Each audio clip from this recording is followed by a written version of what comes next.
Nah, nanti kita akan membahas mengapa ini penting. Dan kita akan lebih spesifik bicara tentang klaster dana pensiun. Ya, saya dengan Agus Heli mewakili Financial Planning Standard Board Indonesia. Saat ini saya ada di Bali nih, Pak Didi. Jadi kalau di Jakarta ini jam 2, saya jam 3 di sini ya. 1 jam lebih ini ya Pak ya, lebih terlambat ya. Lebih enak tapi Pak, udah nggak begitu panas Pak. Dan akan ada question and answer. Saya izin untuk memperkenalkan diri, memperkenalkan profil kita, pembicara kita ya. Pak Didi mohon dikoreksi. Saat ini Pak Didi Handoko sebagai Deputy Director di Otoritas Jasa Keuangan. Sebelumnya Pak Didi adalah Head of Division OJK dan juga pernah sebagai Senior Auditor Kementerian Keuangan. Beliau adalah PhD dari Universitas Padjadjaran. Betul ya Pak Didi? Selamat datang Pak Didi. Ya Pak, betul. Kurang lebih begitu Pak. Terima kasih ya Pak Didi.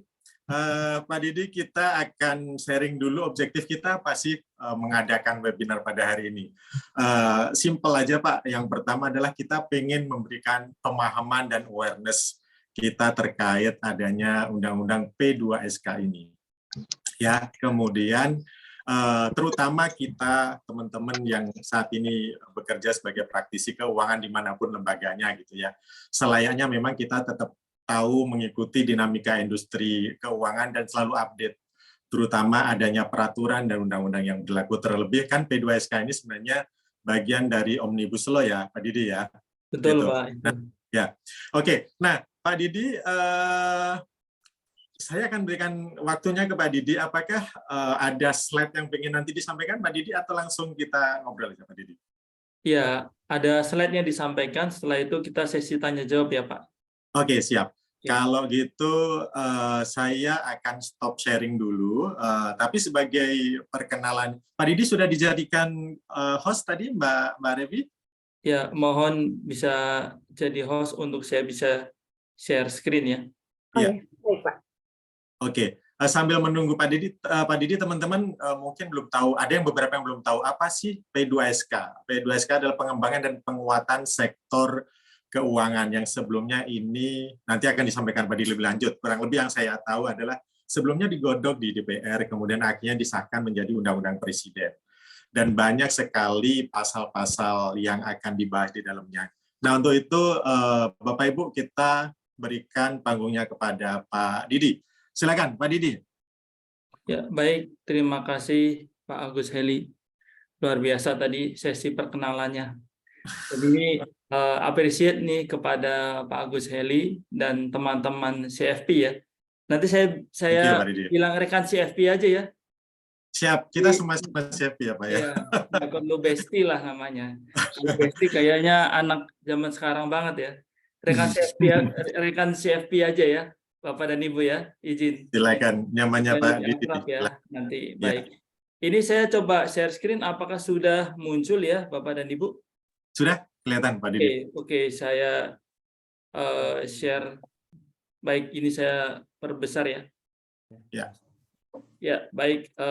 Terima kasih Bapak dan Ibu, rekan-rekan CFP ya. Saya sebut rekan CFP aja. Tadi sudah disampaikan oleh Pak Agus Heli terkait dengan apa sih itu P2SK.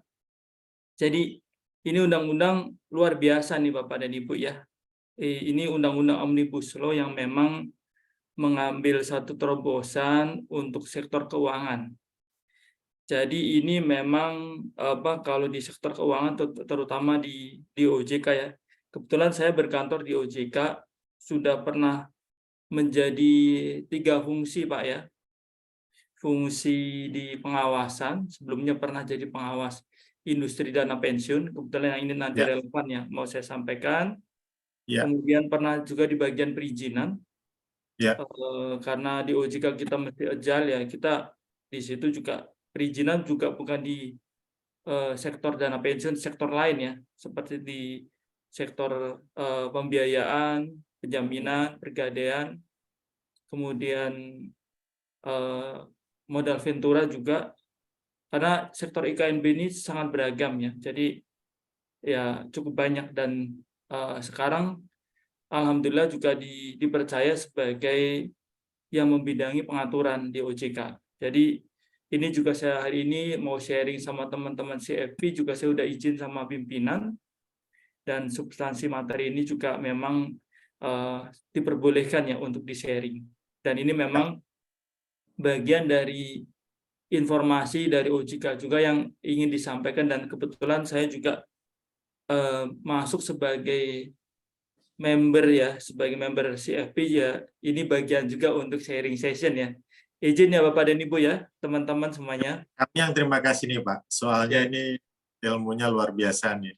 Saya sempat curi itu halamannya itu sampai 800 lebih undang-undangnya ya Pak. Jadi memang ini menarik Pak Heli ya, kalau kita Ya, baca Undang-Undang P2SK, baru lihat jumlah halaman atau kalau di print ya, itu hampir 800 halaman. Jadi cara betul. bacanya pun ada effort tersendiri nih. Itu. Baik. Oke, Ya. silakan Pak. Ya, Lebih izin saya enak mulai ya, mendengarkan Bapak dan ya, Ibu. Pak. Baik. Nanti supaya lebih enak, ini kan saya presentasi juga saya padatkan ya. Ya. Semoga nanti presentasi kurang lebih ya, ini karena ada sekitar 40 menit, setelah itu kita diskusi ya. Mungkin lebih Siap. banyak diskusi supaya nanti kita lebih banyak interaktif. Dan saya juga tadi info juga ke teman-teman di asosiasi DPLK ya, pelaku DPLK. Kalau ada yang mau join silahkan. Karena kan DPLK ini kan komersial, dan saya juga waktu dulu ikut program ini juga ada dari teman-teman di DPLK juga, jadi saya kira relevan untuk nanti ikut juga ya.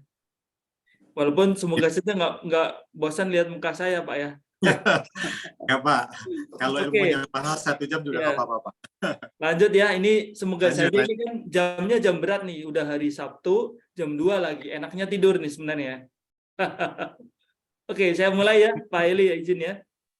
Oke. Ya, silakan. Ya, ini nanti saya bagi jadi 4 ya. Pertama mengenai concern terkait P2SK, kemudian materi muatan, amanat dari P2SK, dan tindak lanjut apa yang dilakukan ya. Ini memang undang-undang ini sangat ini ya, berpengaruh terhadap sektor keuangan. Nah ini kan kita fokus untuk klaster dana pensiun ya, supaya nanti kita juga ada beberapa klaster di situ, ada perbankan, pasar modal, kemudian asuransi, dana pensiun, penjaminan, dan ada klaster beberapa hal yang lainnya. Tapi kita fokus hari ini ngomongin mengenai untuk klaster dana pensiun.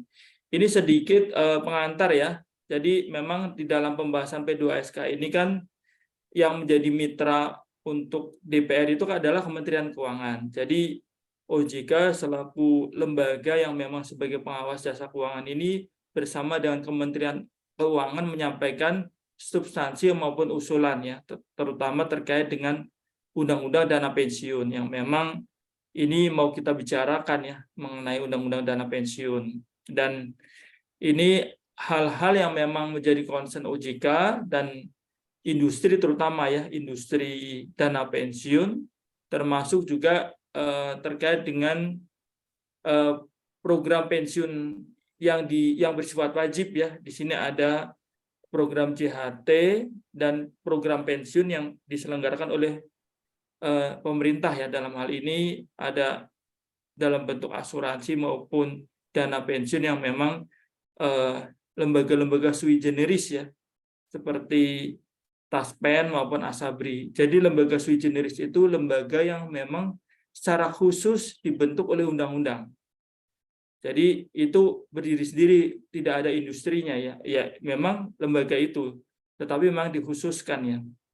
Itu namanya sui generis. Kalau mungkin rekan CFP pernah dengar, ya maksudnya itu ya. Jadi kadang-kadang istilah seperti itu kan suka apa sih maksudnya. Nah, maksudnya itu Pak, memang secara khusus dibentuk oleh undang-undang ya.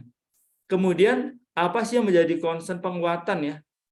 Dari pengembangan dulu deh. Lebih enak dari sisi pengembangannya. Ngembang dulu nih. Jadi dari sisi pengembangan dari Undang-Undang P2SK ini untuk klaster dana pensiun, apa yang menjadi penting nih? Ya. Ini untuk pengembangan ada 6 ya, yang utama ya. Yang pertama terkait dengan DPPK, mungkin kalau belum familiar itu, ini kan saya singkat langsung ya, supaya mudah. Dana pensiun pemberi kerja ya. Jadi kalau Bapak dan Ibu punya perusahaan, ada kerja di perusahaan, kemudian dana pensiun itu yang menyelenggarakan pendirinya dari perusahaan Bapak tempat kerja, itu namanya Ya. dana pensiun pemberi kerja. Tapi kalau Bapak ikut ke dana pensiun yang bisnis ya, yang diselenggarakan oleh bank ataupun perusahaan asuransi jiwa, itu namanya Bapak ikut program DPLK ya. Nah, yang pertama di nomor 1 ini terkait dengan penyelenggaraan untuk DPPK itu bisa menyelenggarakan 2 program ya. Jadi kalau yang lama di Undang-Undang 1192 itu hanya 1 program. Jadi satu DPPK hanya 1 program, which is itu program pensiun manfaat pasti atau iuran pasti saja, PPMP atau PPIP. Nah, di Undang-Undang P2SK dimungkinkan ada 1 DPPK menyelenggarakan 2. Ini latar belakangnya supaya lebih efektif, efisien, dan tentunya juga lebih ini ya, ke depan lebih tata kelola juga lebih bagus, dan ini juga memudahkan buat pemberi kerja. Kemudian yang kedua, ini yang menarik ini Bapak dan Ibu nih, terkait dengan penambahan pihak pendiri yang bisa mendirikan DPLK. Kalau di undang-undang lama itu hanya asuransi jiwa dan bank umum. Jadi sekarang total industri DPLK ini masih sedikit nih Bapak dan Ibu. Total itu baru ada sekitar 25. Tapi sudah nggak aktif kalau nggak salah 2, jadi tinggal 23 nih. Nah, ini industri DPLK ini ada 1 lembaga baru yang diizinkan, dibolehkan nih sebagai pendiri, yaitu MI atau manajer investasi ya. Ini juga menarik nih Bapak dan Ibu, karena nanti MI ini kan selama ini sebagai pengelola dana atau mereka banyak reksadana ya. Jadi selain mereka nanti bisa mengelola reksadana, kalau dia jadi pendiri DPLK, mereka juga bisa secara langsung mengelola dana pensiun, which is dana pensiun ini mengelola dana jangka panjang. Nah, ini menarik nih buat MI ya. Itu saya kasih sedikit-sedikit dulu nih, nanti kalau uraiannya ada di belakang ya.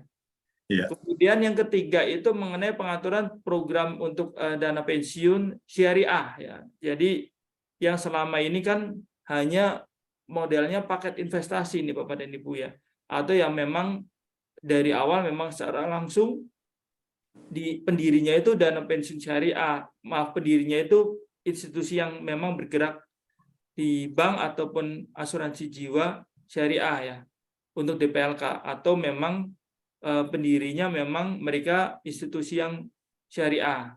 Nah, kalau di sini nanti ada dibuka juga ada 3 model ya, baik nanti yang full pledge ya, full pledge maupun dalam bentuk UUS maupun cukup pakai paket syariah ya.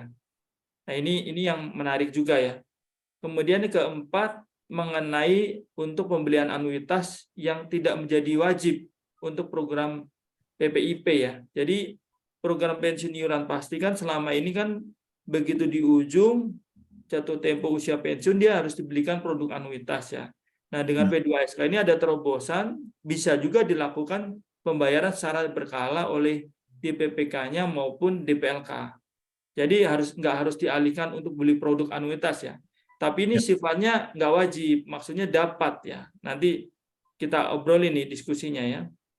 Kemudian yang kelima mengenai penggunaan appraisal. Jadi selama ini di Undang-Undang Dana Pensiun yang lama itu menjadi wajib ya, namun di sini menjadi opsional ya. Artinya ada beberapa aset tertentu yang tidak wajib untuk menggunakan appraisal untuk penentuan nilai wajarnya. Walaupun ini menjadi dasar bagi dana pensiun apabila berhubungan dengan investasi dengan pihak terafiliasi, itu harus ada penilaian harga pasar yang memang dari appraisal.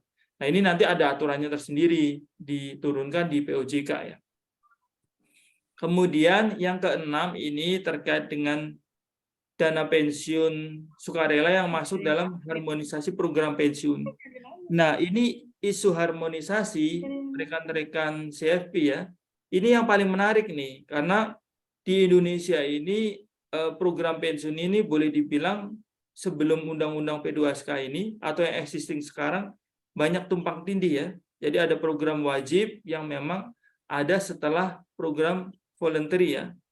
Jadi Ya. kan Undang-Undang 1192 lahir tahun 92 ya, sesuai tadi ya.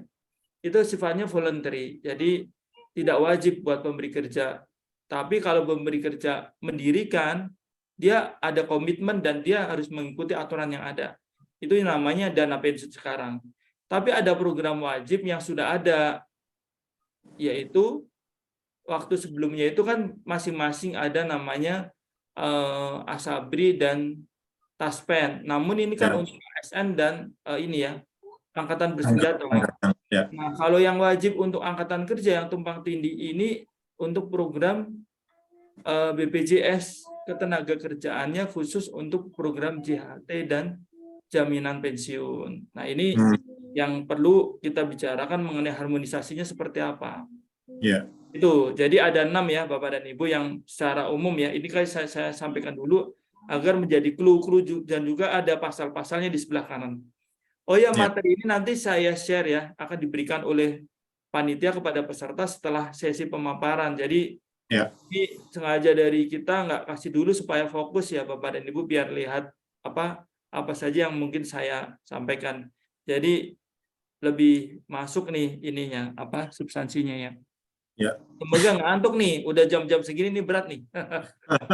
Kemudian untuk terkait aspek penguatan ini biasa regulator kan juga di samping ibaratnya melepas kepalanya, ekornya tetap dipegangin nih. Kita harus jaga-jaga, harus hati-hati nih Pak. Jadi yang pertama penerapan tata kelola dan manajemen risiko di dana pensiun ya. Tentunya ini kan kita harus memperbaiki ya, dengan tentunya dari sisi aturannya maupun tentunya dari sisi tata kelola, untuk prinsip-prinsip tata kelola yang memang harus dipenuhi ya, terutama menyangkut bagaimana dana pensiun bisa terbuka menyampaikan informasi kepada para peserta ya, dan ini juga banyak menjadi sorotan juga apalagi yang di dana pensiun BUMN ya, kan banyak isu mengenai penyelenggaraannya ya, dan ditengarai ada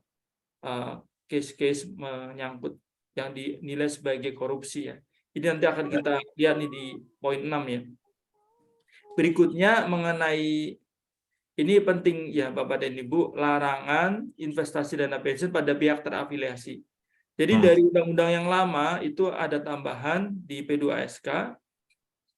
Ini untuk afiliasi kan itu termasuk juga pihak yang dipendiri, ini juga ditambahkan ada pihak yang merupakan anak usaha atau anak perusahaan ya, dari ini ya, dana pensiun itu sendiri ya. Jadi kalau dana pensiun punya anak perusahaan terus isu surat berharga, tentunya dana pensiun ini juga tidak bisa menempatkan di situ ya. Nah, itu yang menjadi perhatian. Kemudian ada beberapa batasan larangan untuk investasi di transaksi derivatif. Ini sebelumnya diatur di POJK 3 tahun 2015 tentang investasi dana pensiun.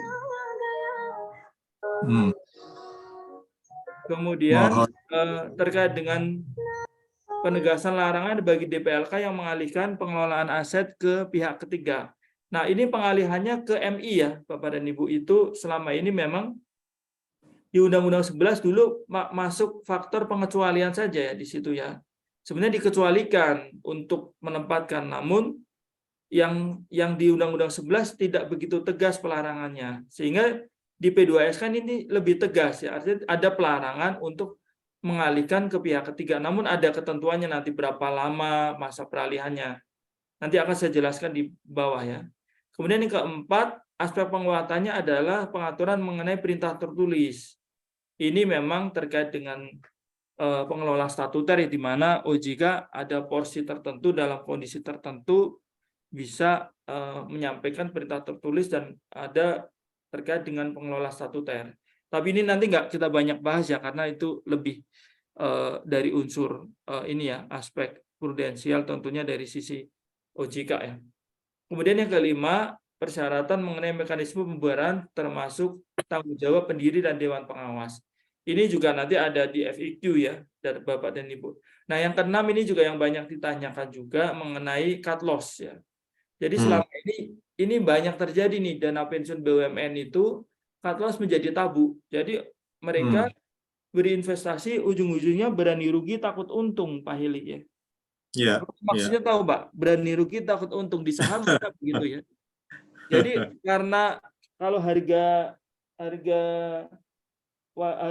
pasarnya turun, mereka nggak berani cut loss karena itu iya. waktu naik dikit udah dijual. Jadi berani Oh, rugi, takut untung nih, naik dikit takut udah untuk. dijual. Oke. Giliran turun terus dipegangin terus Dibiarkan aja berani gitu. rugi deh. Nah, itu nanti ada aturannya Pak di sini. Jadi itu Oke. kalau dibuktikan jelas ada tiga hal utama itu nanti bukan menjadi ranah korupsi Pak. Artinya sudah menjadi hal jelas. Artinya kan cut loss ini kan kalau di dunia investasi sesuatu hal yang memang wajar ya, yang memang Ya, dibolehkan dan tentunya untuk lebih mengoptimalkan portofolio ya daripada ya. rugi dipegangin terus ya. Oke, saya lanjut ya Bapak dan Ibu. Semoga nggak ngantuk nih ya. Enggak, Pak. Lanjut, Pak. Oke, lanjut. Berikutnya ini sebentar terkait dengan apa saja sih yang memang menjadi hal-hal yang diatur di dalam P2SK ya. Ini terkait dengan pengaturan untuk dana pensiun. Jadi Bapak dan Ibu, Undang-Undang 11 tahun 92 itu sudah dicabut ya. Jadi Bapak dan Ibu kalau baca Undang-Undang P2SK, undang-undang yang lain itu beriringan. Seperti Undang-Undang Perbankan, Undang-Undang Asuransi, Undang-Undang 40 itu masih hidup. Nah, kemudian ada aturan yang diganti. Jadi kita lihat dua buku. Tapi Oke. kalau khusus klaster dana pensiun, ini Bapak hanya melihat satu buku aja, ya Undang-Undang P2SK jadi mengganti Undang-Undang Dana Pensiun. Karena Jadi Undang-Undang yang berlaku yang ini ya, Pak? jadi sudah tidak berlaku, Pak. Oke.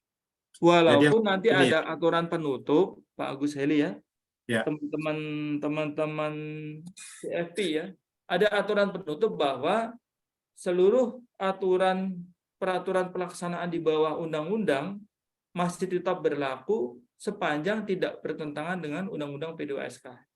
Jadi Oke. dari PP, kemudian POJK, SEOJK, itu Ya. semua masih berlaku sepanjang tidak bertentangan. Jadi Oke. bisa dimaknai kalau yang di P2SK diatur dan berbeda, ya ikuti yang di P2SK. Begitu Yang Pak. terbaru ini berarti. Iya. Nanti Mengerti. kita lihat nih di bawah. Saya juga sajikan ada FAQ juga nanti.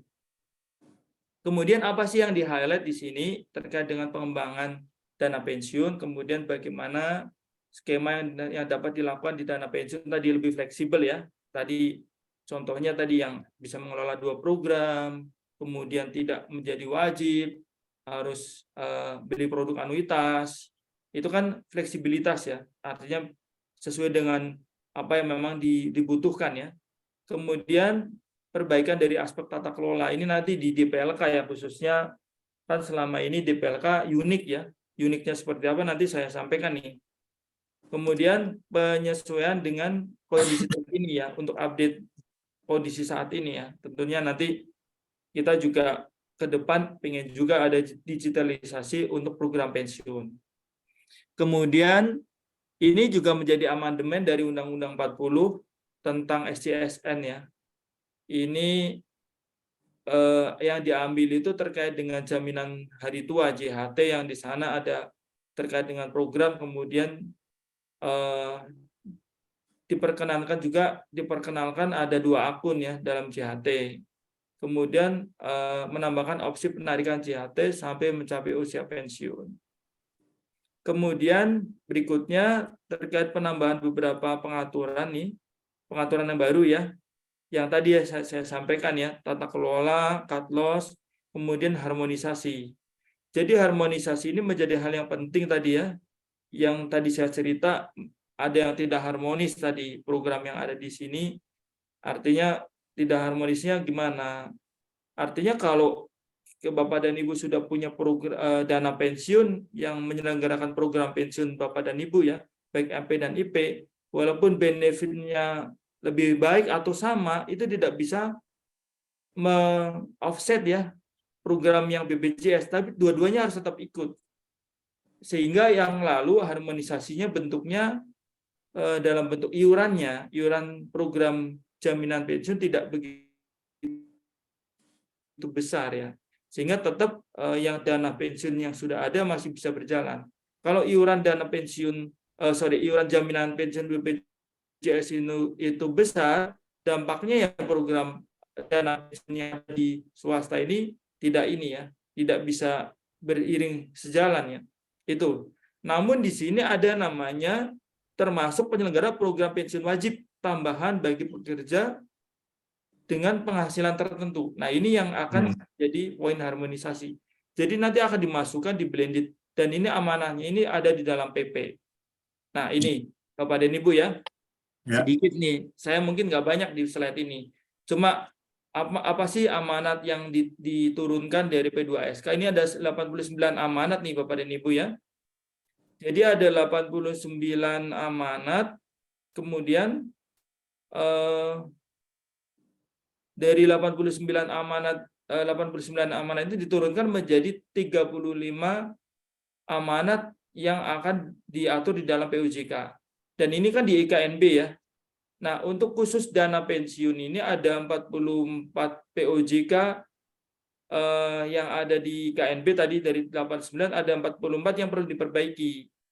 Ini kalau untuk sektor dana pensiun ada 9 POJK. Itu di ini ya, di kami ya. Kemudian kalau ngomongin PP-nya kan itu turunan dari undang-undang ada PP. PP itu ada 17 amanat di dalam peraturan pemerintah. Itu terdapat 8 amanat dalam bentuk PP untuk dana pensiun ya. Dan ini menjadi kewenangan pemerintah tentunya. Dalam hal ini Kementerian Keuangan, ada juga Kemenaker dan kami di OJK ya. Dan kami OJK berperan aktif dalam pembahasan untuk substansinya. Next. Nah, ini Pak, hal-hal yang memang akan dituangkan di dalam PP. Ini saya juga nggak banyak nih nanti akan di sini ya. Ini apa saja nih yang diatur di PP ini mengenai usia pensiun. Nanti ini usia pensiun ini ada di pasal 146 ayat 4. Ini akan diatur secara khusus di PP. Walaupun ini menjadi kalau boleh dibilang ini menjadi kalau saya bilang sih reformasi program pensiun nih. Kita bilang program pensiun ini kan hanya dana pensiun. Yang tadi ya harmonisasi juga. Artinya selama ini usia pensiun ini tidak ditentukan ya. Di Undang-Undang 11 itu tidak ditentukan berapa sih usia pensiun normal. Namun di Undang-Undang P2SK ini pasal 146 ini diatur bahwa usia pensiun normal itu minimum untuk pertama kali 55 tahun nih. Oke. Kemudian nanti akan direview kembali setiap 3 tahun berdasarkan ini ya kondisi ekonomi makro dan angka harapan hidup. Nah, ini yang menjadi perhatian nih. Karena tiap 3 tahun nanti bergerak nantinya usia pensiunnya. Sementara kita tahu ya, kebanyakan di dana pensiun itu kan mereka mengacu pada permen ya, permen. Jadi di undang-undang lama itu nggak disebut berapa sih usia pensiunnya. Yang disebut adalah mengikuti ketentuan dari peraturan di bidang Kementerian Tenaga Kerja ya. Rata-rata itu kan 56 ya Pak, Bapak dan Ibu ya. Usia pensiun kalau di swasta ya. Tapi ada juga yang 58, ada juga yang 70 ya. Kalau di sektor pendidikan ada juga. Nah, kalau ASN itu ada ketentuannya itu 58 ya. Nah, itu ada di sini. Nah, ini nanti ada satu aturan di PP nanti turunannya. Nah, kemudian yang berikutnya ini tata cara pengalihan dana tidak aktif. Ini sebenarnya hampir sama dengan perbankan juga ya. Kalau ada dormant atau yang tidak diketahui pihaknya yang berhak, karena mungkin tidak tahu juga ya, sudah tidak ada ahli warisnya, kemudian sudah nggak ada yang mengklaim lagi. Nah, ini seperti apa? Ini diatur juga di PP ya. Kemudian yang berikutnya mengenai iuran dan manfaat JHT yang di SJSN, ini untuk tadi ya 2 akun ya. Jadi ini juga akan diatur tersendiri di dalam PP. Kemudian pengelolaan aset ini untuk pengelola program pensiun. Nanti ada definisi secara khusus siapa sih pengelola program pensiun itu. Nah, kemudian ada terkait dengan cut loss. Ini yang juga tadi ya isu mengenai selama ini dinilai korupsi atau tidak. Nah, ini yang harus hati-hati nih. Jangan sampai khawatir, takut untuk melakukan cut loss sementara sebenarnya selama ini tidak ada konflik of kepentingan maupun ada satu kajian pada saat penempatan maupun pada saat dilakukan cut loss ya. Tentunya itu menjadi hal yang menjadi pertimbangan ya. Yang kelima tadi yang di PP juga terkait harmonisasi ya Bapak dan Ibu. Tadi saya sudah banyak sampaikan ya. Berikutnya ini nanti saya highlight cepat aja karena kan ini tadi ya ada 35 amanat. Jadi ini yang mengubah ya dari Undang-Undang 1192 diubah menjadi Undang-Undang P2SK. Ini diurut nih dari pendirian ada 5 amanat, tata kelola ada 2 amanat, iuran dana pensiun ada 5 amanat, kemudian pendanaan ada 2 amanat, kemudian pelaporan dana pensiun ada 2 amanat, manfaat pensiun, investasi dana pensiun, pembubaran, pengawasan di OJK, dan kemudian sanksi. Nah, ini nanti akan ada nih Bapak dan Ibu di turunannya, artinya dijelaskan di dalam peraturan turunan seperti di POJK. Ini singkatnya saja nih Bapak dan Ibu, selama ini kalau ingin tahu ya gambarannya, aturan yang ada seperti apa. Jadi yang tadi saya cerita ya, 89 itu menjadi 35 di Dapen, kemudian 9. Nah, 35 dan 9 ini yang ada dilihat di tabel bawah nih ya, Bapak dan Ibu ya.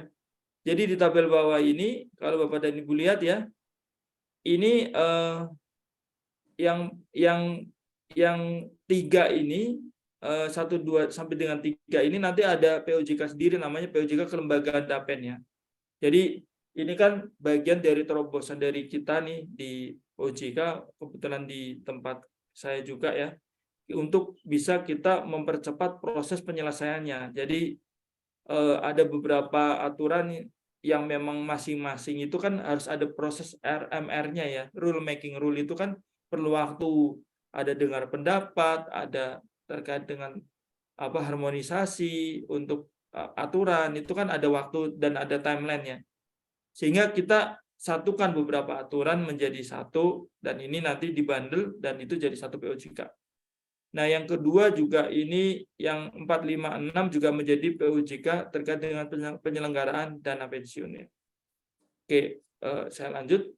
Nah, ini mungkin yang saya sampaikan ya, nanti yang berhubungan dengan mungkin di teman-teman rekan-rekan CFP ya, tentunya kan banyak hal, apalagi yang lebih terkait mengenai DPLK ya, dan ini kan beberapa aturan yang berubah terkait dengan DPLK ya, dana pensiun yang memang lebih ke motif bisnis ya. Jadi apa saja yang berubah? Yang pertama terkait dengan badan hukum tadi ya, di mana ada tambahan 2 ya, selain bank umum dan perusahaan asuransi jiwa, MI juga bisa ya. Jadi termasuk konven dan syariahnya ya. Kemudian di sini DPLK juga hanya menyelenggarakan program pensiun iuran pasti ya. Karena memang itu pakemnya dari dulu ya, dan ini memang nggak ada perubahan kalau itu. Kemudian dana pensiun tidak dapat menyelenggarakan program yang hanya memberikan manfaat lain. Ini karena begini nih Bapak dan Ibu ya, DPPK maupun DPLK kan nanti ada namanya manfaat lain, itu manfaat yang memang dibolehkan ya secara ketentuan di Undang-Undang P2SK ini, dan memang sebelumnya sudah pernah ada di Undang-Undang Dana Pensiun, namun dikuatkan di Undang-Undang P2SK, tetapi nggak boleh berdiri sendiri manfaat lain saja. Artinya kalau ada menyelenggarakan manfaat lain, ya dia harus ada manfaat utamanya dulu atau manfaat pensiun ya, baru ada manfaat lain. Itu maksudnya Pak. Nah, manfaat lain ini apa saja? Contohnya bisa menyelenggarakan manfaat untuk program pendidikan, untuk program, jadi yang menarik mungkin untuk teman-teman CFP kan, karena ini kan CFP kan life cycle ya, jadi kan yang selama ini bisa juga diselenggarakan di asuransi, ada asuransi pendidikan, di dana pensiun bisa nih Bapak dan Ibu ya. Tapi ada tapinya, Ini kan yang di ABC ya, ini harus memenuhi ABC nih. Ini di P2SK nih, di pasal 138. Tapinya apa? Asetnya harus dipisahkan. Artinya ada aset yang khusus untuk program pensiun, tapi ada aset yang untuk manfaat lain. Itu harus dipisahkan, nggak boleh dicampur ya. Itu dipisahkan. Ya mirip lah dengan model di BPJS, itu kan dipisahkan antara dana badan sama dana program. Namun kalau ini sedikit berbeda ya. Kalau ini programnya misalnya ada dua, satu program pensiun, satu lagi program untuk manfaat lain, harus dipisah. Kemudian porsinya untuk iurannya untuk manfaat lain tidak boleh lebih besar daripada manfaat pensiun. Ini supaya lebih utama untuk manfaat pensiun. Jadi lain boleh, tapi porsinya tidak boleh lebih besar iurannya. Misalkan let's say untuk program pensiun iurannya misalkan 10 ya. Tapi kalau untuk program pendidikannya kan ada waktu tertentu ya pendidikan kan. Ya. Itu kan tentunya harus ada berapa besaran iurannya yang mesti disampaikan, itu nggak boleh lebih besar. Jadi lebih diutamakan yang manfaat utamanya. Nah, kemudian yang nomor C yang paling penting yang membedakan dengan program di asuransi ya. Ini penyelenggaraan manfaat lain menggunakan sistem pendanaan. Jadi sistem pendanaan itu apa? Sistem pendanaan itu ada proses pemupukan dana sampai dengan jumlah tertentu sesuai dengan yang dibutuhkan. Nah, ini memang boleh didanakan. Nah, ini kenapa menjadi satu opsi ya? Maksudnya kan teman-teman CFP bisa selama ini kan rekomen ikut asuransi pendidikan, ada program endowment ya, tahapan itu kan. Tapi kan itu ada proses underwriting-nya kan, ada proses menyangkut jiwanya. Kalau di sini lebih ke ininya, pemupukan dana. Tapi investmentnya kan di dana pensiun, di mana dana pensiun itu investasinya bebas pajak ya. Jadi itu yang benefit yang diperoleh ya untuk program yang diselenggarakan oleh Dapen. Ini biasanya teman-teman CFP udah mulai ini nyambung nih kalau udah ujung-ujungnya ke sini ya. Baik, berikutnya ini untuk Dewan Pengawas Syariah, ini juga sama ya karena di P2SK wajib ada namanya Dewan Pengawas Syariah. Jadi buat DPLK selain punya pengurus DPLK, di P2SK kan sudah jelas ya, sudah nggak ada namanya lagi PLT, pelaksana tugas, tapi sudah fix jadi pengurus. Kemudian ada Dewan Pengawas. Kemudian kalau dia bergerak di bidang syariah, untuk DPLK dia wajib ada namanya Dewan Pengawas Syariah. Kemudian ini yang menarik nih, Bapak dan Ibu, mengenai usia pensiun normal ya. Jadi Bapak dan Ibu, DPLK ini yang paling terdampak nih dengan adanya ketentuan ini, usia pensiun normal. Karena usia pensiun di DPLK ini tadinya sangat fleksibel, Pak Agus Heli ini. Ya. Jadi ada pekerja yang ikut ke DPLK, misalkan dia dari maskapai penerbangan, kan ada pramugari, Pak ya. Ya. Pramugari itu usia pensiunnya jarang, Pak, yang di atas 40 ya, Pak. Nanti kalau usia pensiunnya di atas 40, Bapak nggak mau naik pesawat, Pak. Itu kalau usia pensiunnya 35, Pak, kalau di penerbangan ya, pramugari ya. Jadi ini yang akan terdampak nih. Nah, ini kita bicarakan dan seperti apa nih? Karena ada ketentuan minimum nih. Minimum 55. Jadi nanti mereka akan menunggu nih. Artinya kan ada konsep di Undang-Undang P2SK di mana usia pensiun itu namanya ada dua ya. Ini mengenai konsep usia pensiun ini saya nanti mulai perkenalkan nih ke teman-teman CFP nih. Ya. Kita namanya usia pensiun itu kalau di teorinya ya Bapak dan Ibu ya. Ini udah ngomong teori, semoga aja nggak ngantuk nih. Teorinya itu ada namanya retirement age sama pensionable age, Pak ya. Jadi retirement age itu kan kalau diterjemahkan di Indonesia sama usia pensiun, pensionable age juga sama usia pensiun. Tapi beda ya. Jadi retirement age itu yang memang ada di masing-masing ya. Maksudnya itu adalah usia pensiun di mana pekerja itu akan selesai ya. Maksudnya akan keluar dari perusahaan, angkatan kerja. Maksudnya gini. Jadi kalau dia sudah berniat untuk berhenti, yaitu namanya retirement age ya. Hmm. Nah, kemudian apa sih pensionable age? Itu adalah usia pensiun yang ditetapkan oleh pemerintah. Jadi Bapak dan Ibu, teman-teman CFP, yang dimaksud pensionable age di Undang-Undang P2SK ya ini 55 ini yang nanti direview tiap 3 tahun. Itu namanya pensionable age. Nah, ini dampaknya ada beberapa hal ya yang memang terjadi perbedaan antara retirement age dan pensionable age. Waktu dulu sebelum ada Undang-Undang P2SK ini, di Undang-Undang 11 antara retirement age sama pensionable age itu selalu sama ya.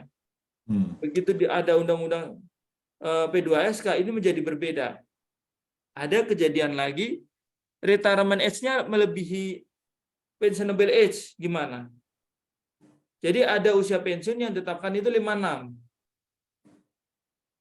Jadi melebihi 55. Sekarang kan 56 kebanyakan Pak ya. Itu nggak ada masalah karena kan di sini pertama kali paling rendah 55. Artinya kalau usia pensiun sudah ditetapkan di atas 55 masih boleh dijalankan, masih boleh. Nah, namun yang terdampak yang 55 ke bawah ini, yang tadi, contohnya seperti pramugari atau pekerja yang memang kayak di Taman Safari itu, saya lihat kan mereka usianya masih muda-muda ya.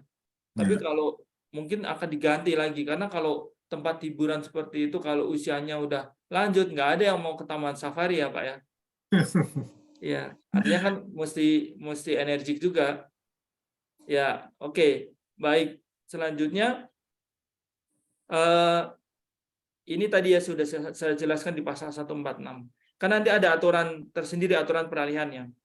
Nah, selanjutnya ini untuk pasal 158 ya. Ini menjadi menarik nih Bapak dan Ibu. 146 ini 158 ini berhubungan sama 146. Namun ketentuan peralihan adanya di 146 ya, di mana itu berlaku usia pensiun minimum itu ini berlaku untuk ini ya, pekerja yang memang menjadi peserta program pensiun setelah Undang-Undang P2SK ini berlaku. Jadi untuk peserta lama gimana? Ya itu masih berlaku dengan yang lama. Yang baru berarti ngikutin yang di P2SK ini, minimum 55 ya. Jadi buat yang lama masih nggak ada masalah, tapi yang baru mengikuti 55 ya. Kalau saya jelasin filosofinya panjang nih Pak. Tapi intinya bahwa negara ini menginginkan orang yang masuk pensiun di retirement age itu mengikuti pensionable age yang ditetapkan oleh negara, artinya bukan masuk ke dalam usia produktif. Jadi usia 35 itu yang tadi contohnya untuk pramugari itu dinilai masih sebagai usia produktif. Jadi itu bisa dinyatakan sebagai usia pensiun di situ. Berapa usia pensiun? Negara menetapkan 55 itu. Nah, ini ada hal yang memang penting di sini. Jadi 158 ini Pak bicara mengenai paling cepat manfaat pensiun bisa diterima. Jadi di Undang-Undang 1192 tadinya kan usia pensiun dipercepat itu adalah 10 tahun sebelum usia pensiun normal. Jadi misalkan tadi ya, usia pensiunnya 56. Jadi pada saat usia 46 itu 10 tahun itu dia bisa terima. Jadi contohnya ini waktu yang lalu banyak di pekerja yang di Bank Mandiri ya, di mana ada proses merger, ada juga sebagian yang mungkin di PHK ya. Nah, karena merger itu kan. Nah, itu mereka jadi menunggu. Tapi menunggunya nggak begitu lama nih. Jadi kalau dia usianya masih 40 ya sampai usia 46 baru udah bisa diterima ya manfaat pensiunnya. Nah, dengan ketentuan ini dibacanya adalah ini berlaku untuk peserta yang baru ya. Artinya ini sejalan ketentuan mengenai manfaat pensiun dipercepat ini kan mengacu kepada usia pensiun normal. Jadi ini mengacu kepada peralihan, jadi berlaku untuk peserta baru ya. Artinya peserta yang terdaftar sejak Undang-Undang P2SK berlaku. Yang lama gimana? Masih ikutin aturan yang lama ya. Artinya 10 tahun dari usia pensiun normalnya. Nah, isu ini rame nih Pak di teman-teman di PLN. Nah, ini kalau teman-teman CFP ditanya ada yang konsultasi bisa menjelaskan nih tentunya harusnya ya. Kemudian bagaimana untuk pembayaran manfaat pensiun. Nah, ini yang memang selama ini kan dulu ya memang Undang-Undang 1192 ini kan dulu kiblatnya banyak ke Kanada ya Pak ya. Jadi Ya. memang arahnya ya yang tadinya manfaat pensiun zaman dulu yayasan sebelum 92 itu bisa dibayarkan sekaligus, orang pensiun dikasih sekaligus kan belum tentu bisa ngelola dana Pak ya. Akhirnya Setuju. di Undang-Undang 1192 sejarahnya itu akhirnya dibuat bulanan. Hmm. Tapi kan kalau yang PPMP aman lah setelah itu dibayarkan oleh MP-nya. Tapi kalau yang IP itu dibelikan produk anuitas. Sementara ya ini sebenarnya bukan hanya karena faktor ya ini ya yang mengeluarkan produk anuitas itu ada beberapa perusahaan yang bermasalah ya seperti ya saya mungkin nggak perlu rahasiakan ya kan Ya. asuransi yang banyak jual produk anuitas kan Jiwasraya, Bumi Ya. Ya. Putra itu kan Ya. mereka bermasalah ya. Ini kan Ya. terdampak ya. Kan dulu nggak ada pilihan.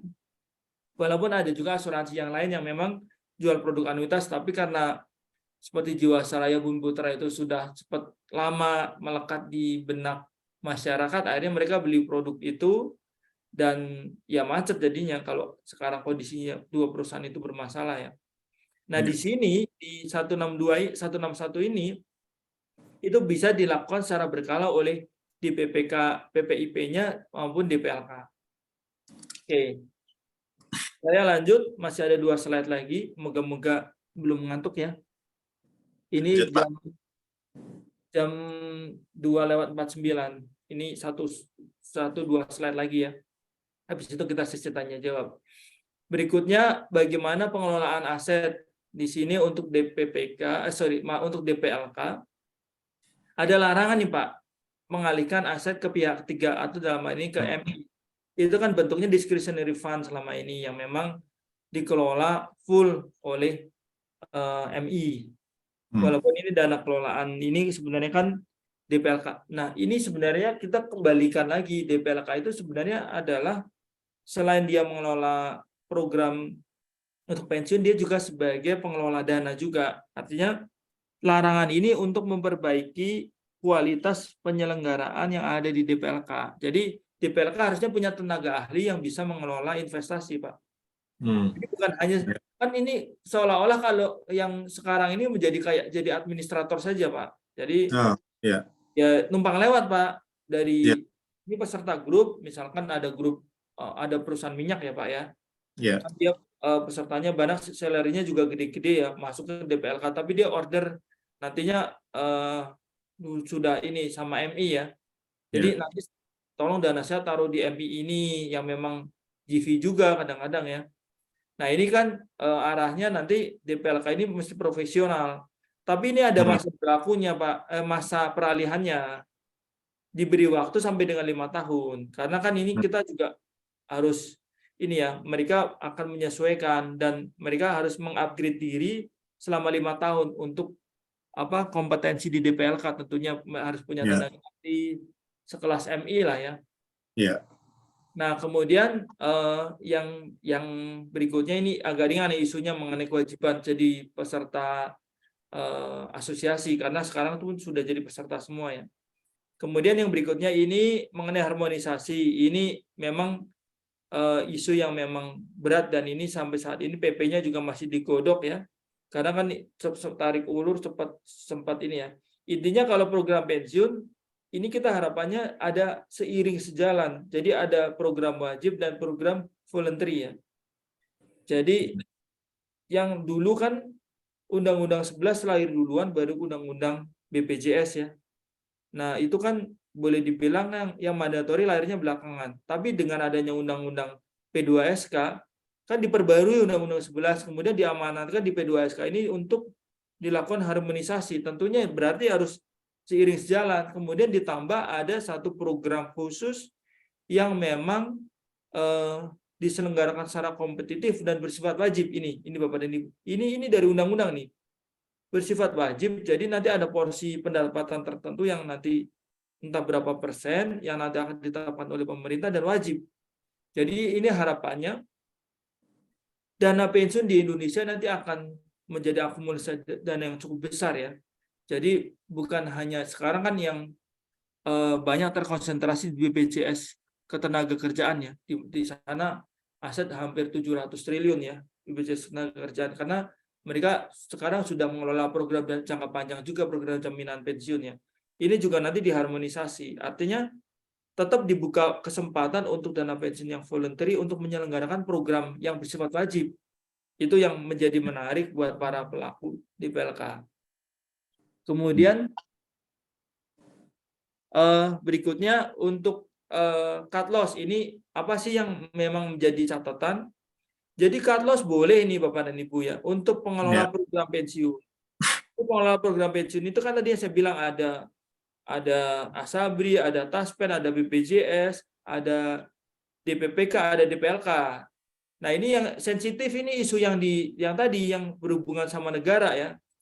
Nah, ini boleh nih, syaratnya asal ada ABC ini. Yang pertama itu terkait dengan penurunan nilai yang memang menjadi kerugian ini tadi ya.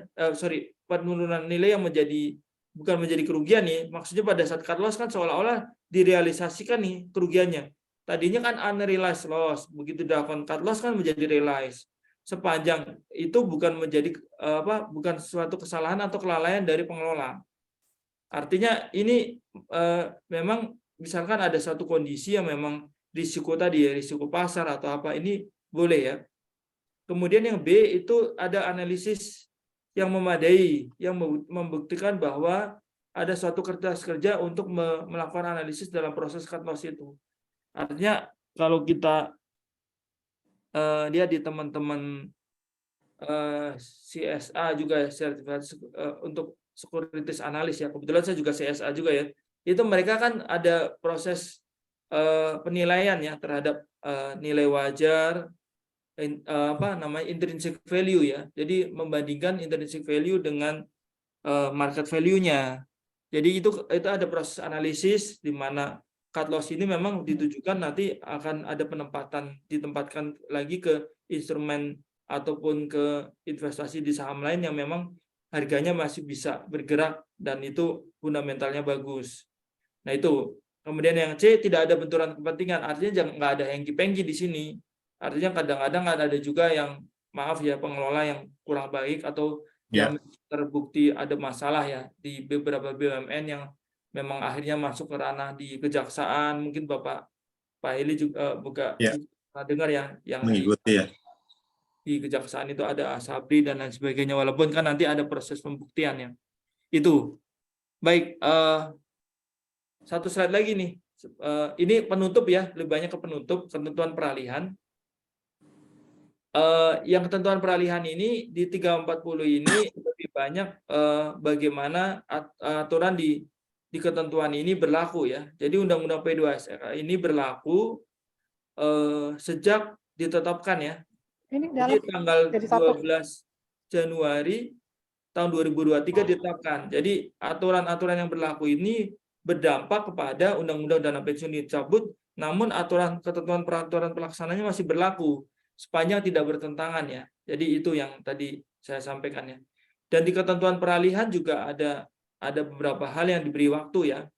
Misalkan tadi pengalihan aset di PLK yang dilarang itu paling lambat 5 tahun. Kemudian terkait dengan tata kelola untuk pengurus di PLK itu paling lama 2 tahun. Mahal banget ya, ini baru sadar. Nah, itu.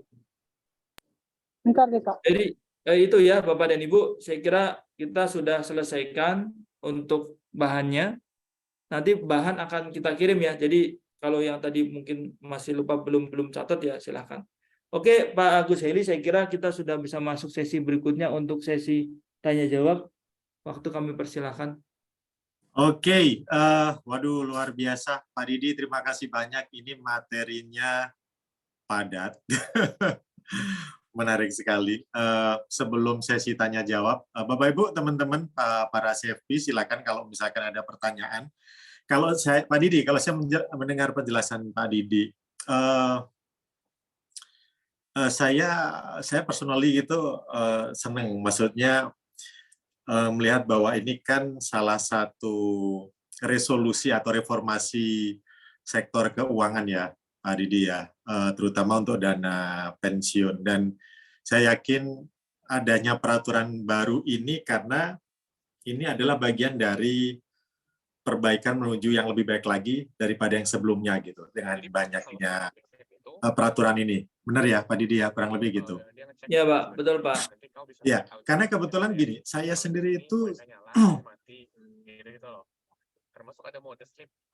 maaf ini kayaknya ada suara bocor nih. Teman-teman admin minta tolong dibantu. Oke, thank you. Karena saya sendiri melihatnya gini Pak Didi, saya melihat diri saya sendiri itu sangat concern sama dana pensiun di Indonesia. Saya biasanya sering ini bercanda aja. Kalau di Bali itu saya melihat, kalau di kelas saya biasanya sharing tuh sama teman-teman. Yuk kita lihat kalau di Pantai Sanur gitu. Yang kebanyakan jalan-jalan di pantai itu orang-orang usia tua itu kenapa sih banyak orang bule gitu, orang Indonesianya kurang banyak, saya biasa gitu. Bisa jadi karena memang persiapan dana pensiun kita yang mungkin ada baiknya untuk diperbaikin ya, lebih baik lagi ke depannya. Nah, pertanyaan saya Pak, tadi kan sambil menunggu ya Pak yang lain. Silakan Pak. Tadi DPPK pemberi kerja itu boleh membuat dana pensiun gitu ya Pak ya, dana pensiun pemberi kerja. Nah, yang dimaksud pemberi kerja itu ada nggak Pak kriteria khusus, apakah semua perusahaan itu boleh atau nanti ada kriteria khususnya? Misalkan pengusaha-pengusaha gitu. Ya Pak, baik. Terima kasih Pak Heri ini atas pertanyaan awalnya ya.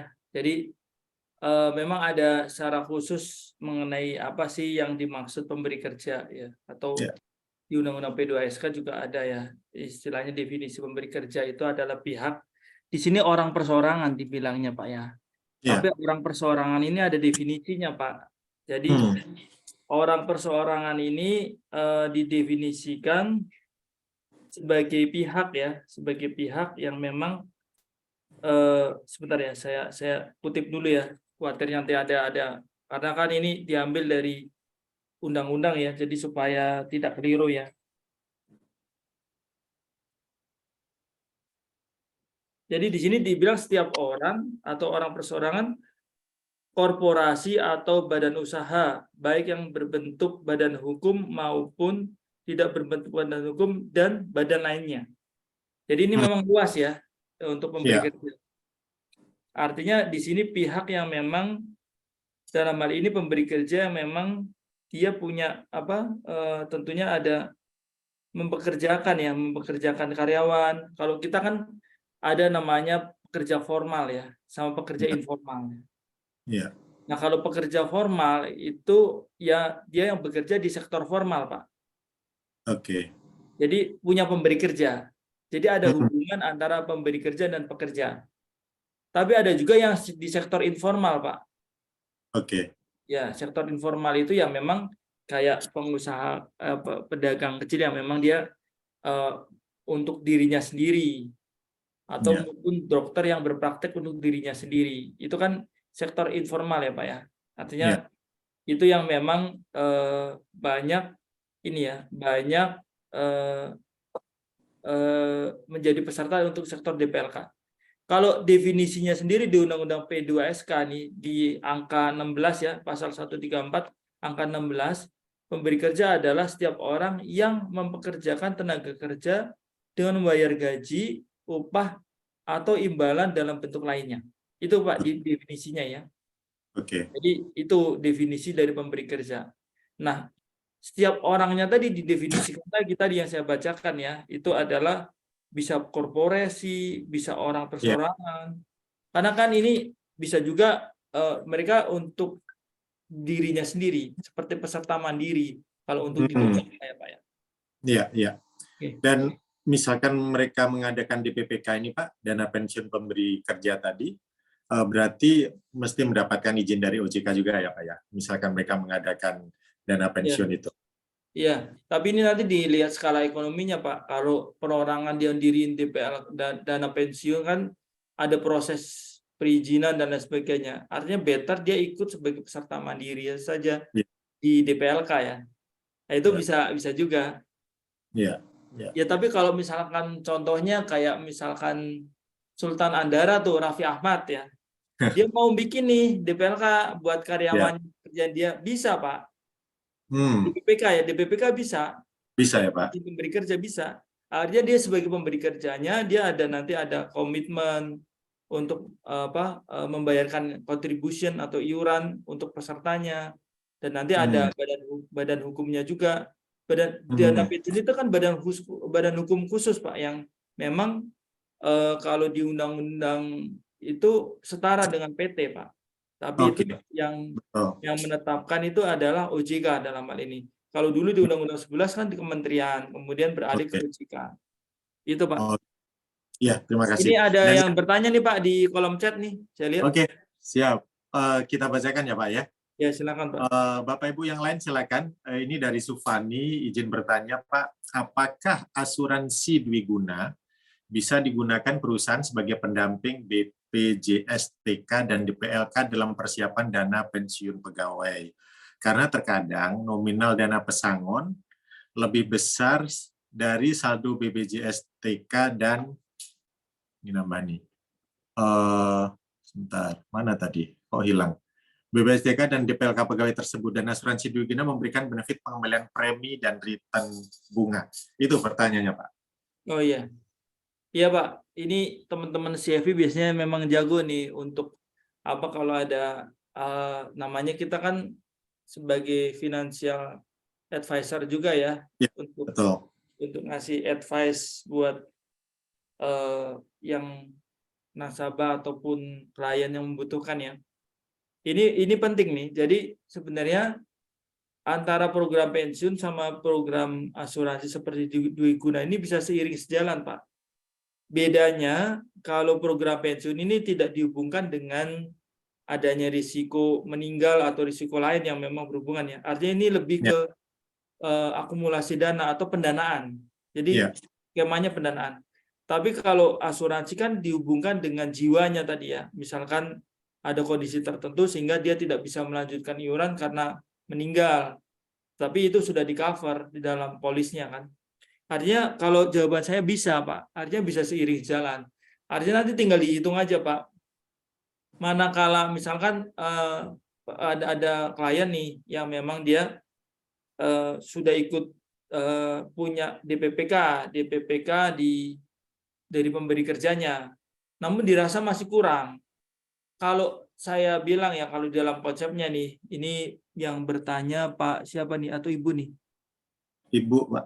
Ibu Sufani ya, Ibu Sufani ya. Ibu Sufani ya. Jadi misalkan Ibu tadi ya ada misalkan kalau kita bilang biasanya replacement ratio itu yang paling ideal berapa sih? Jadi replacement ratio itu penghasilan pada saat memasuki usia pensiun atau dibilang tadi ya retirement age ya.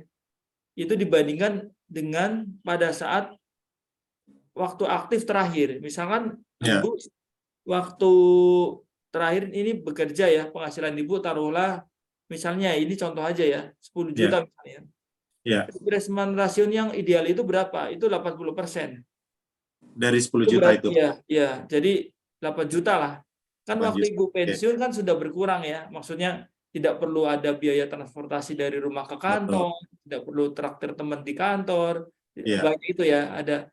Tapi kan ada biaya-biaya lain. Itu idealnya itu 80% replacement rasionya ya. Nah, itu artinya begitu sudah berhenti masih ada pengganti penghasilan tadi. Nah, kalau misalkan dana pensiun dari DPLK, BPJS hanya dikasih, taruhlah kalau sekarang nih hanya 10% Bu dari replacement rasio. Nah, top up-nya bisa apa? Ikut DPLK. Nah, dengan ikut DPLK kan nanti bisa meningkat, misalnya menjadi 60%. Kemudian kalau top up-nya lagi berarti bisa ikut program yang tadi ya dwiguna juga bisa. Jadi pada saat memasuki usia tertentu ada suatu, kalau dwiguna kan ada kebutuhan tertentu ya, bisa juga dihubungkan itu nanti ada penghasilan lain yang memang didapat pada saat jatuh tempo untuk polisnya tadi ya. Saya kira itu Bu. Jadi dua-duanya bisa seiring sejalan nih. Oke, terima kasih Pak Didi. Bu Swani, mudah-mudahan udah clear ya. Oke, ini masih ada pertanyaan lagi, ada beberapa, 4 lagi nih Pak. Oke, kita akan coba bacakan lagi. Dari Pak Ongki Budidharma. 1, terkait usia pensiun 55 tahun Pak, dan dipercepatnya 5 tahun sebelumnya, apakah tidak membuat program DPLK menjadi tidak menarik karena tidak fleksibel? Itu yang pertama. Yang kedua, anuitas, apakah saat ini menjadi wajib kembali bagi DPLK? Yang ketiga, tentang pengelolaan asetnya, apakah mungkin dana pensiun mengelola secara fund on fund, yaitu Dapen berinvestasi melalui reksadana. Kemudian yang keempat, program pensiun. Wah, banyak nih. Program pensiun harus ada sebelum program manfaat lain. Apakah maksudnya dari sisi pemberi kerjanya? Yang kelima, apakah ada atau ada POJK-nya atau kapan POJK yang mengatur substansi perubahan untuk DPLK? Untuk sementara ini dulu, Pak. Ada 5 pertanyaan nih, Pak. Mungkin satu-satu dulu ya. Ya, baik. Izin saya nanti nggak apa-apa ya Pak, satu-satu ya. Saya langsung jawab aja nih ya. Dari Pak Ya. Ongki ini pertanyaannya menarik dan Pak Ongki kayaknya pelaku di DPLK juga Pelaku, nih. betul. Pelaku ini. Bagus ini Pak, jadi untuk diskusi ya. Jadi yang pertama terkait usia pensiun 55 dan dipercepat 5 tahun ya. Ini sebenarnya benar menjadi tidak menarik ya kalau dari sudut pandang orang yang memang ingin cepat-cepat dapat benefitnya. Nah, dengan adanya P2SK sebenarnya kita udah mengganti mindset kita Bapak dan Ibu ya. Sebenarnya kalau saya jelasin di awal filosofinya ada undang-undang P2SK akan panjang nih. Bagaimana kita melihat bahwa rasio program pensiun baik wajib maupun voluntary dibandingkan PDP ini jaraknya jauh, hanya 6% Bapak dan Ibu ya. Dari negara lain, tetangga kita seperti Malaysia udah 60%, kemudian beberapa negara lain yang memang, apalagi kalau negara-negara seperti di Australia udah hampir sama nih Pak ya, PDB-nya, karena mereka gede, apalagi di negara-negara maju ya. Nah kita kan ke depan Indonesia maju nih Pak ya.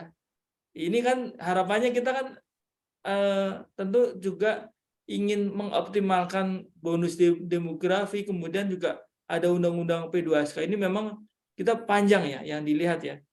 Sehingga tadi ya ada satu yang dinilainya ini tidak menarik. Itu berarti kan pikiran kita berpikir gimana orang selesai langsung dapat duit, Pengen ya, cepat ditarik gitu ya ya Pak maksudnya Pak ya. Ya, artinya sebenarnya yang bersangkutan kan masih usia produktif ya kalau dibilang ya.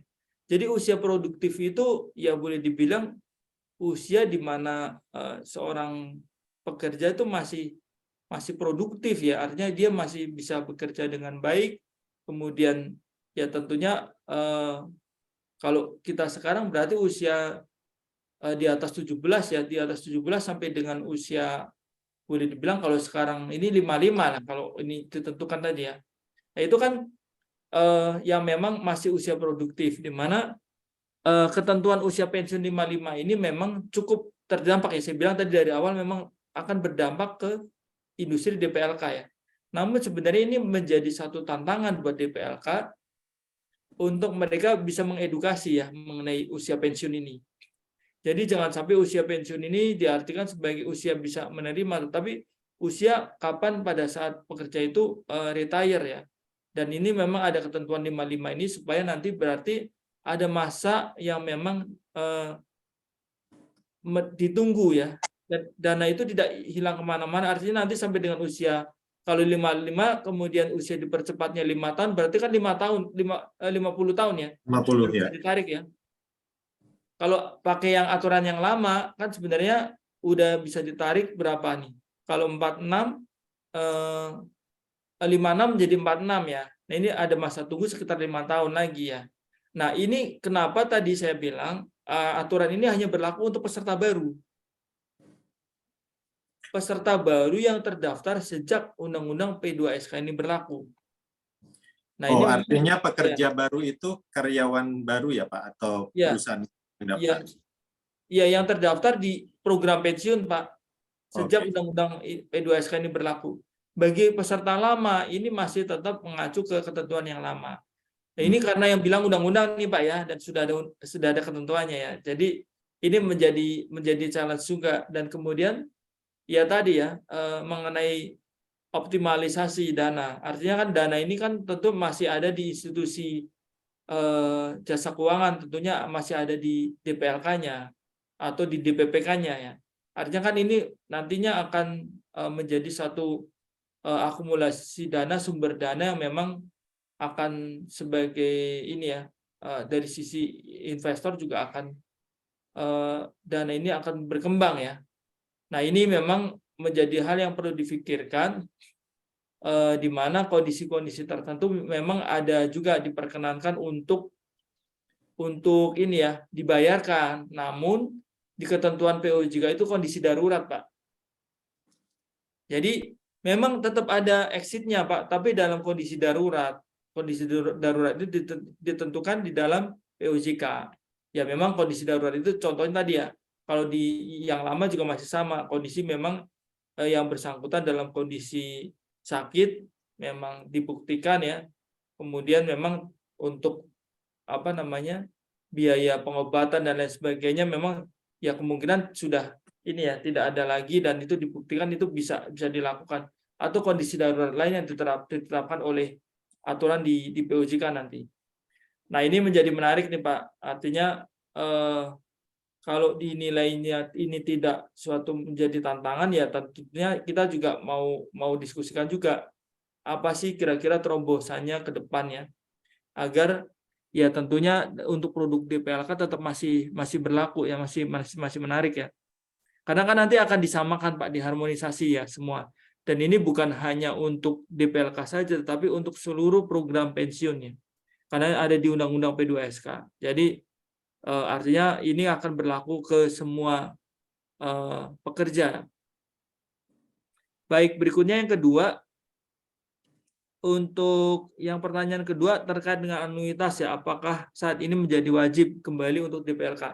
Justru tadi Pak, itu tidak wajib ya, ini menjadi opsional. Artinya kan DPLK ini bisa membayarkan secara langsung, secara bulanan nih Pak ya. Nah ini menjadi opsional, artinya tidak serta-merta harus dibelikan produk anuitas ya. Kalau dulu kan wajib dibelikan produk anuitas. Jadi ini tidak wajib ya Pak, jawabannya nomor 2. Kemudian yang ketiga, pengelolaan aset apakah mungkin dapat mengelola secara fund to fund, yaitu dapat berinvestasi melalui reksadana. Ini sudah berjalan Pak. Oke. Investasi DAPEN itu salah satunya ke reksadana, instrumen reksadana maupun pasar uang dan pasar modal ya, bisa langsung ke saham. Ini sudah berjalan ya, artinya yang tadi diatur secara khusus itu yang discretionary fund ya, artinya itu yang dialihkan, dan selama ini DPLK bisa swakelola Pak. Nah itu yang akan kita kembalikan, nanti ke depan nggak boleh dialihkan, tapi diberi waktu 5 tahun, tapi full yang mengelola DPLK. Oke Pak, kemudian yang keempat, program pensiun harus sebelum, ini program pensiun harus ada sebelum program manfaat lain. Ini memang yang diamanatkan di Undang-Undang P2SK. Artinya jangan sampai manfaat lain berdiri sendiri. Namanya bukan program pensiun, nanti nggak dapat insentif perpajakan Pak. Ini yang memang, kalau perpajakan di dana pensiun itu kan exempt tax Pak. Iurannya untuk program pensiun bisa dikreditkan dari pemberi kerja jadi pengurang pajak, itu exempt. Investasinya juga bebas pajak, exempt lagi. Kemudian yang terakhir pada saat benefitnya dibayarkan itu tax, baru kena pajak. Pajaknya nggak ngikutin yang progresif Pak, hanya 0 sama 5%. Itu yang memang menjadi daya tarik untuk dana pensiun ya. Beda sama asuransi, kalau asuransi itu tax exempt ya. Jadi preminya kena pajak, kemudian investasinya kena pajak, tapi pada saat dibayarkan klaim bebas pajak Pak ya. Itu di asuransi ya. Kemudian nomor 5, apakah ada dan kapan POJK mengatur substansi perubahan? Jadi gini Pak, diamanatkan di Undang-Undang P2SK itu paling lambat itu 2 tahun sejak undang-undang ditetapkannya. 2 tahun sejak undang-undang ditetapkan. Artinya ini memang ada proses rule making rule yang memang ada di OJK. Tadi ya dari PP, POJK, tentunya kalau di kami di OJK ya utamanya di POJK ini. Artinya kami upayakan akan kurang dari 2 tahun sudah diselesaikan. Sehingga kita juga ada terobosan nih Pak. Ini baru rilis nih hari ini nih. Saya kebetulan jadi momen juga hari ini diminta jadi sharing session di forum CFP ini Pak Heli. Jadi hari ini sudah mulai rilis namanya FAQ. FAQ untuk khusus untuk klaster dana pensiun untuk Undang-Undang P2SK. Jadi nanti akan Oh, dirilis, dipublish di website OJK.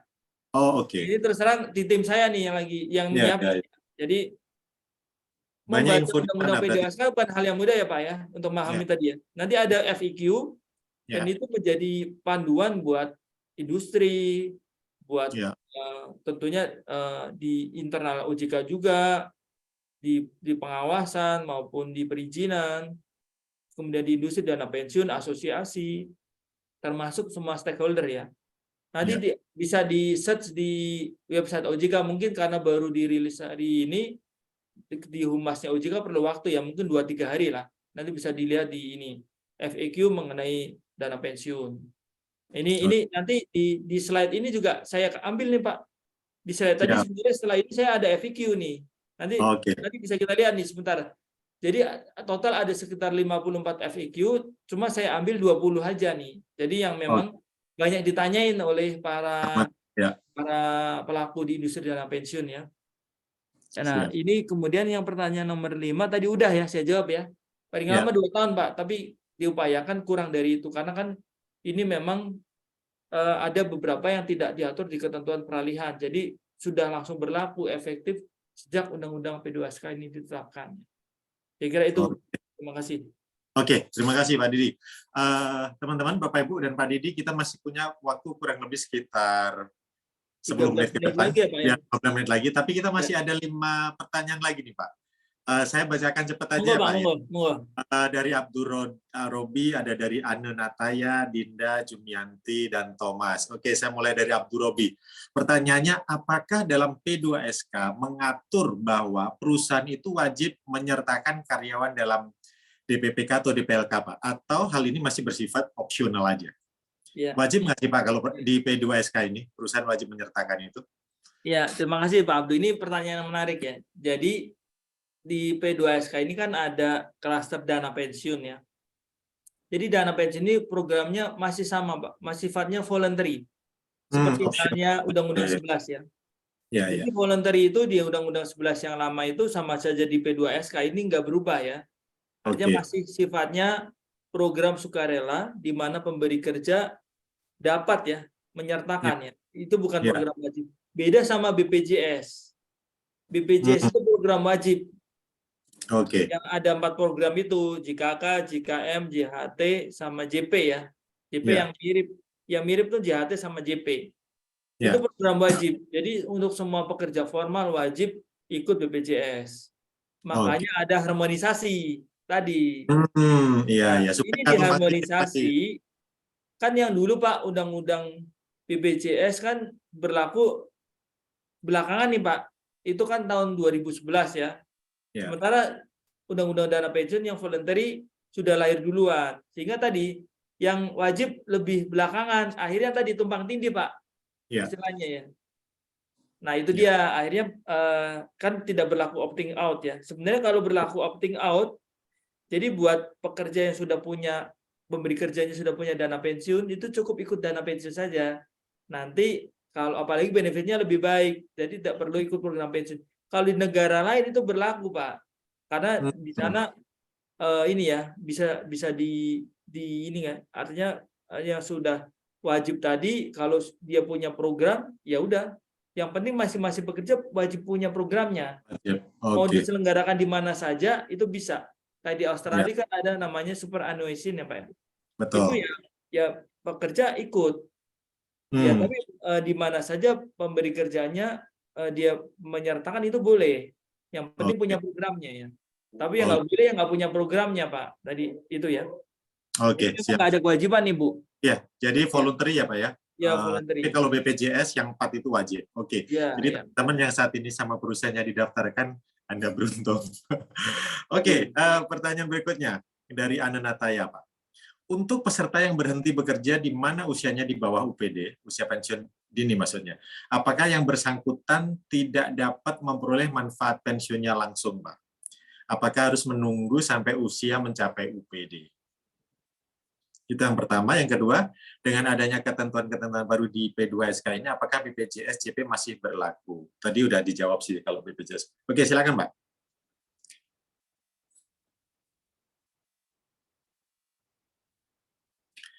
Pak Didi, ini yang nge-freeze saya ya sepertinya ya. Oke.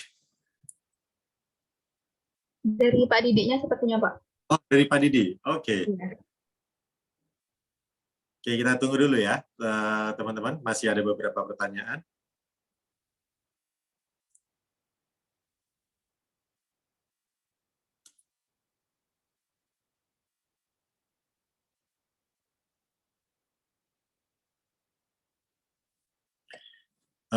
Mbak Revi mungkin bisa di ini Pak Didinya di WA dulu. Iya, baik, Pak. Oke, thank you.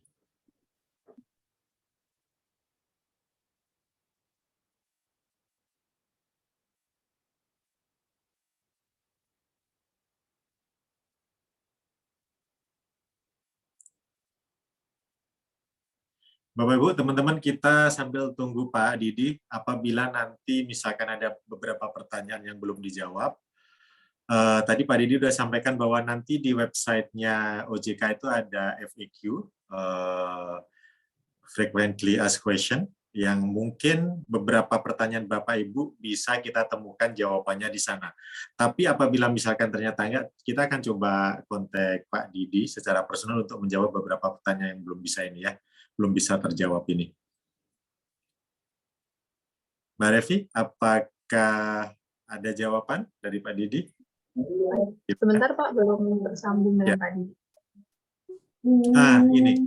Sepertinya Pak Didi sudah kembali. Welcome back, Pak Didi. Ya, ini jaringan internet saya, mohon maaf tadi agak masalah ya. Saya Iya. izin ini ya, tidak menghidupkan kamera, ya. Kamera. Ya, Pak Didi. Tidak apa-apa. Ya. Tadi pertanyaannya Bu Ana ya tadi, sorry. Ya, yang ada 2 pertanyaan, Pak ya. Yang apakah peserta yang berhenti bekerja di mana usianya di bawah PD, apa tidak dapat memperoleh manfaat pensiun Iya. langsung? Iya, Pak, Gitu. saya jawab dulu ya. Ya.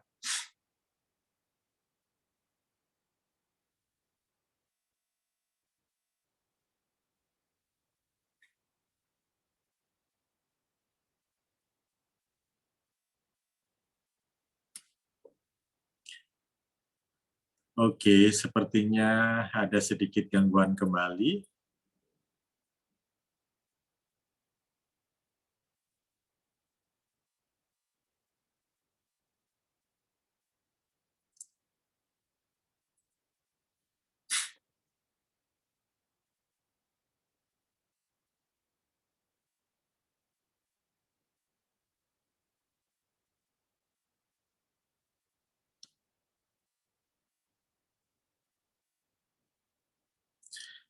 Ini di record terlihat Pak Didi mencoba masuk, tapi sepertinya terlempar kembali nih.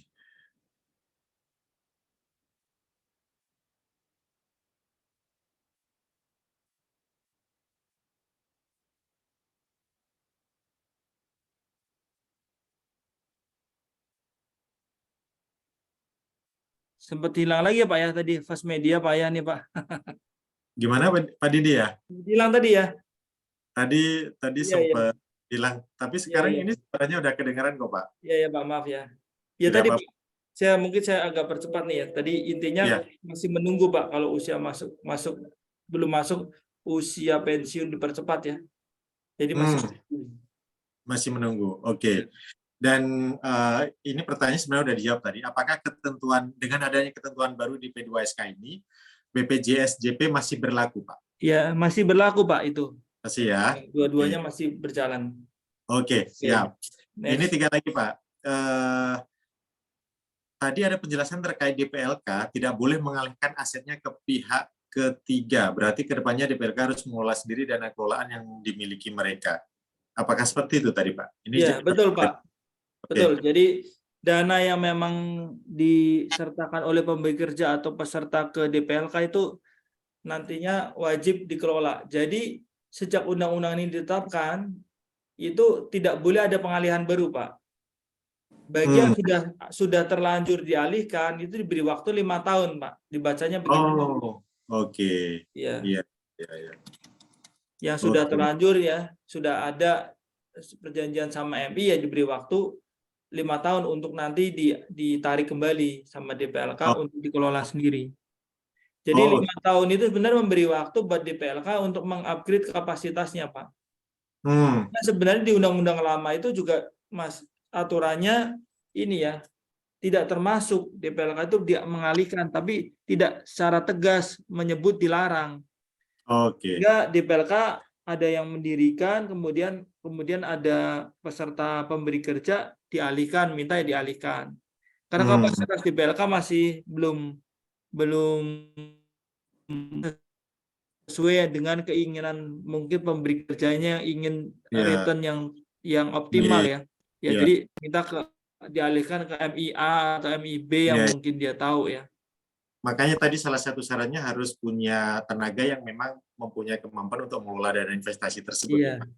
Ya, oke. Ya. Kita diwajibkan DPLK itu minimal punya WMI ya Pak. Iya, wajib. Oke, siap Pak.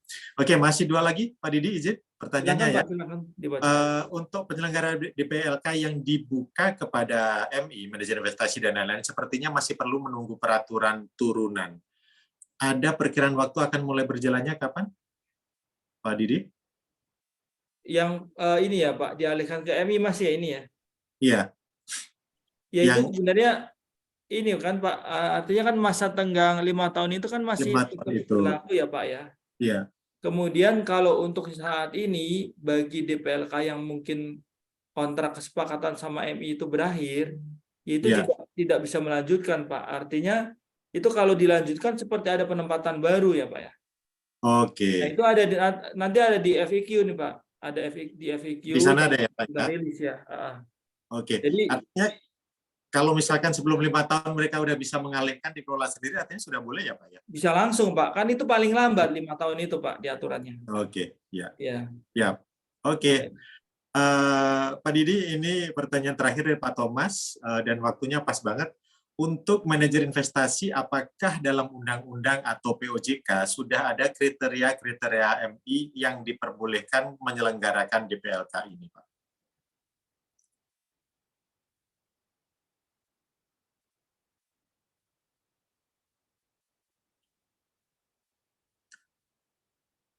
Oke, ini Pak Thomas kayaknya Anda kurang beruntung. Ya, Pak Didinya sepertinya bermasalah. Oke, Bapak Ibu, mari kita berharap Pak Didi segera hadir, tapi memang waktunya juga udah habis. Boleh izin untuk buka kamera, yuk kita foto bersama sebagai file kita bareng-bareng, Bapak Ibu. Ya, oke, terima kasih. Dan sambil menunggu Pak Didi ya, mudah-mudahan Pak Didi nanti bisa menjawab pertanyaan yang terakhir dari Pak Thomas tadi. Tapi kalaupun misalkan ternyata Pak Didi sudah nggak bisa ini lagi, tidak apa-apa, kita akan segera akhiri. Oke, Mbak Revi, minta tolong dibantu ya untuk ini, ngambil fotonya untuk file kita. Dan sebagai informasi buat Bapak Ibu semuanya, nanti apabila memerlukan materi hari ini, kita akan kirimkan yang akan dikoordinir oleh FPSB Indonesia. Oke, kita foto dulu. 1, 2, 3. Oke, ini ada 3 halaman ya. Foto yang kedua.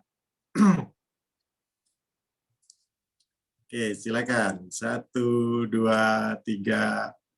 Dan yang satu lagi halaman terakhir.